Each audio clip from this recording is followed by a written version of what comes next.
good afternoon to all of you. My name is Mohammad Aris, BLLB second year from IME Law College and Legal Research Intern in Justice for Society. So my topic is fundamental duties. सबसे पहले हम जानेंगे इसके background के बारे में.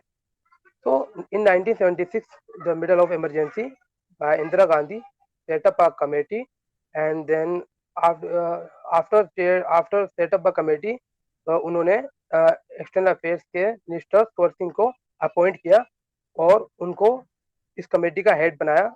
उसके बाद उनको ऑल इंडिया कांग्रेस कमेटी ने सजेशन दिया कि वे एक सूची बनाए जिसके अंतर्गत वे फंडामेंटल ड्यूटीज को ऐड करें.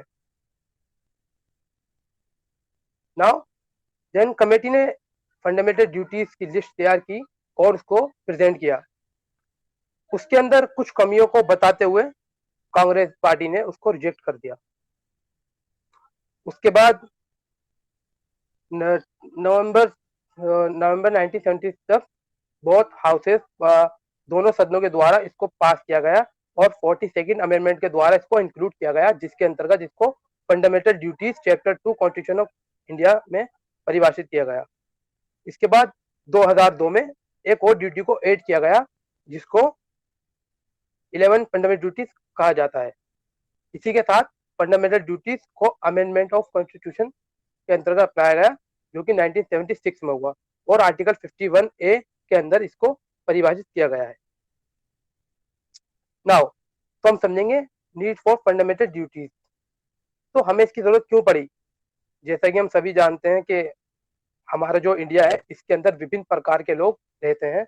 विभिन्न संस्कृति के मानने वाले लोग, जाति के लोग, धर्मों के लोग रहते हैं जो जिनकी अपनी कुछ रिस्पॉन्सिबिलिटी है टूवर्ड्स दी रिलीजन. लाइक जैसे कि वो अपने धर्म के प्रति ऑनेस्ट है, इसी तरह वो राष्ट्र के प्रति भी ऑनेस्ट हो, राष्ट्र के प्रति रिस्पॉन्सिबल हो, अपनी जिम्मेदारियों को समझे. इसी को लेकर के हमें इसकी आवश्यकता पड़ी. Now so it's a very important to understand that what is the source of fundamental duties, especially our fundamental duties, which so in the constitution of USSR, Soviet Sangh, United Social Republic, which was first adopted in 1924, और इसको दोबारा 1936 के अंदर अपनाया गया जो कि जाना जाता है स्टेलिन संविधान के नाम से, जिसके अंतर्गत फंडामेंटल ड्यूटीज को प्रेजेंट किया गया है और ये वर्तमान समय में भी चल रहा है. इसी के द्वारा रशिया, जो कि प्रेजेंट में रशिया है, रशिया के लोग इसको अपनी ड्यूटी के तौर पर प्रयोग में लाए हुए हैं, उसके ऊपर कार्य कर रहे हैं. नाउ अब हम समझेंगे कि फंडामेंटल ड्यूटीज क्या है. जैसा कि इससे पहले हमने इसके बारे में समझा है, तो ये बहुत ही जरूरी हो चुका है कि इसके बारे में जाना जाए. देखिए, fundamental duties defined as a moral obligation of all citizens to help promote a spirit of patriotism and to uphold the unity of India. तो बेसिकली देश के प्रति अपने अंदर कुछ करने के जज्बे को उत्पन्न करना, इसी को फंडामेंटल ड्यूटीज कहा जाता है कि अपने देश के प्रति कुछ अच्छा करना और अपने देश के प्रति अपने अंदर एक इच्छा का पैदा करना कि मैं अपने देश के लिए कुछ करना चाहता हूं. तो इसी को ही फंडामेंटल ड्यूटीज कहा जाता है. So now, how many fundamental duties do we have? So it's also important to understand that we have basically 11 fundamental duties. It shall be the duty of every citizen of India, which is basically mentioned in Article 51A of Fundamental Duties, Part 4 of the Constitution. So now, the first is A, to abide by the Constitution and respect its ideals and institutions, the national flag and the national anthem. The second is to cherish and follow the noble ideals which inspired our national struggle for freedom. The third is to uphold and protect the sovereignty, unity, and integrity of India. Fourth, to defend the country and render national service when called up to do so. Fifth, to promote harmony and the spirit of universal brotherhood among all the people of India, transcending religious, linguistic, and regional or sectional diversities to renounce practice derogatory to the dignity of women. And 7 is to value and preserve the rich heritage of our composite culture. And 9 at this to protect and improve the natural environment, including forest, lakes, rivers, and wildlife, and to have compassion for living creatures. Now, next is to develop the scientific temper, humanism, and the spirit of inquiry and reform, and to safeguard public property and to abjure violence. The next is to strive towards excellence in all spheres of individual and collective activity so that the nation constantly rises to higher levels of endeavor and achievement. Now last is who is a parent or guardian to provide opportunity for education to his child or as the case may be ward between the age of 6 and 14 years. So basically the 11th uh, fundamental duty which is added in 2002. These are this is a K is 11. Now the enforcement of fundamental duties.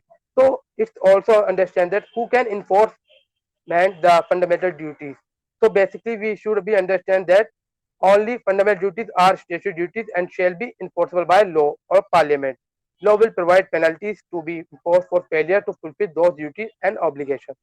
The success of this provision would, however, depend much upon the manner in which and the person against whom these duties would be enforced, and for its proper enforcement, it is necessary that it should be known to all. इससे related एक ये case है in AIIMS student union versus AIIMS AR 1983. तो इस case के अंदर basically क्या हुआ था कि सुप्रीम कोर्ट के अंदर एक रीट के द्वारा फंडामेंटल ड्यूटीज को लागू करवाया जा रहा था, जिसके अंतर्गत सुप्रीम कोर्ट ने ये कहा कि किसी भी रीट के द्वारा फंडामेंटल ड्यूटीज को लागू नहीं कराया जा सकता. इसके इसके अतिरिक्त सुप्रीम कोर्ट केवल अपना सुझाव दे सकता है और अपना गाइड कर सकता है, लेकिन किसी भी ड्यूटीज को अपनी तरफ से लागू नहीं कर सकता. ये सिर्फ और सिर्फ पार्लियामेंट के द्वारा ही लागू की जा सकती है. Criticism of fundamental duties. तो इसी को लेकर के फंडामेंटल ड्यूटीज को लेकर के बहुत सारी इसको क्रिटिसाइज किया गया, जो कि सबसे पहले था criticise for being moral precept bias attitude vague and repetitive. The second is no need to be implemented as they all are performed by the people even if not included. The third is their inclusion in part 4A after fundamental rights has reduced their value and significance. The fourth is some of the important points which were recommended by the Working Committee were not included, such as the Parliament should impose penalty or punishment in case of non-compliance of duties. तो ये इसके criticism थे जो इसको द्वारा किए गए थे. Now again important case related fundamental duties. तो बेसिकली ये दो फंडामेंटल ड्यूटीज से रिलेटेड केस हैं जो कि बहुत ही इंपॉर्टेंट केस है. और जो पहला जो फर्स्ट वन है वह Bijoe Emmanuel versus state of Kerala 1968 and also known as national anthem case. तो इस केस में बेसिकली हुआ क्या था, इस केस में सुप्रीम कोर्ट ने ये कहा था कि अगर आप पर्सनल रिलीफ और फेथ के बेस पर अगर आप नेशनल एंथम्स को गा नहीं सकते हैं तो कोई प्रॉब्लम की बात नहीं है, लेकिन आपको इसकी रिस्पेक्ट करनी होगी. फंडामेंटल ड्यूटीज इसी के ऊपर अप्लाई किया गया कि आपको national anthem and national flag की केयर करनी होगी, इसको रिस्पॉन्स इसको सम्मान देना होगा, जिसके द्वारा पार्लियामेंट ने एक बिल एक पास किया जो कि था prevention of insult to national honour act 1971, जिसके द्वारा इसको आगे के लिए रोका गया, जिससे कोई भी जिससे कोई भी नेशनल एंथम और नेशनल फ्लैग की इंसल्ट ना करे, इसके लिए ये कदम उठाया गया था. तो again MC Mehta and NR versus union of India. So in this case, Supreme Court says that Article 51A G के मैंडेट को फुलफिल करने के लिए सेंट्रल गवर्नमेंट हर एजुकेशन इंस्टीट्यूशन पर protection and environment and national environment lesson introduce करे.